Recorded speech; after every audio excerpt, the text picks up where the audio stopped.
Hey, and welcome to the first video on my second channel. This is a second channel where I always look at not just random things I feel like making a video about that are not necessarily related to old computers and old software.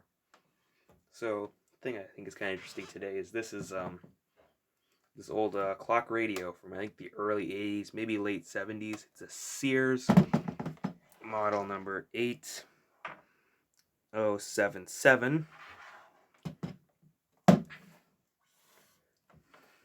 And it does work, although not too well. The alarm's a little flaky and it has a hum to it because the transformer's going. It's just really cool. So I'll give you a little tour of this clock. Got the clock face itself. It's got an auto dimmer, and you can't quite see it on camera. There's a little photo cell up there. Got a headphone jack. Got two different alarms. You can set like alarm 1 and alarm 2.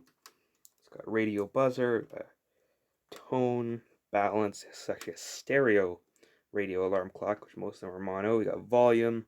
We got the selector, AM, FM, or an FM stereo. We got radio power on and off.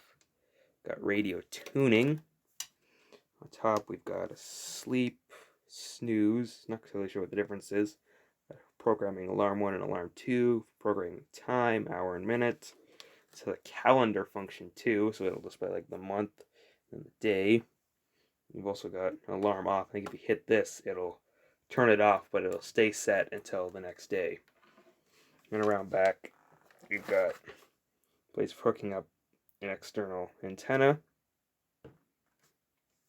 And then on the bottom, there's just a place for battery in case the power goes out.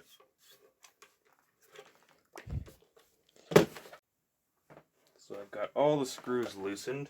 So now the top should pop off.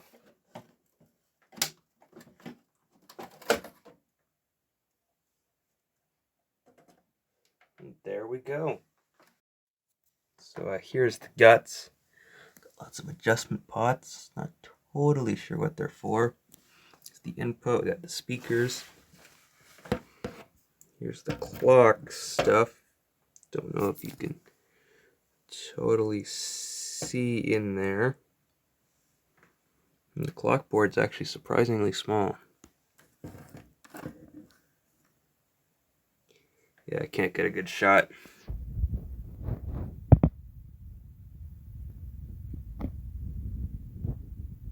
There's the transformer. And the buttons are stuck to the top, and there's these little pushy things over here. There's the AM antenna. And yeah. So yeah, it's maybe not as exciting as I hoped, but it's still kind of interesting. Didn't find any date codes though. Surprised how small these boards are. I was expecting pretty much the entire thing to be covered. And just the clock mechanism is mostly just this one chip, which I can't quite get in there to read. Let me just see. The LM3363. It's a rather large chip. Oh, here it says something made in Taiwan. So that's just about it for this old Sears alarm clock. Maybe not as interesting inside as I thought it was going to be, but it's still a neat little piece. Thank you so much for watching. Have a great day.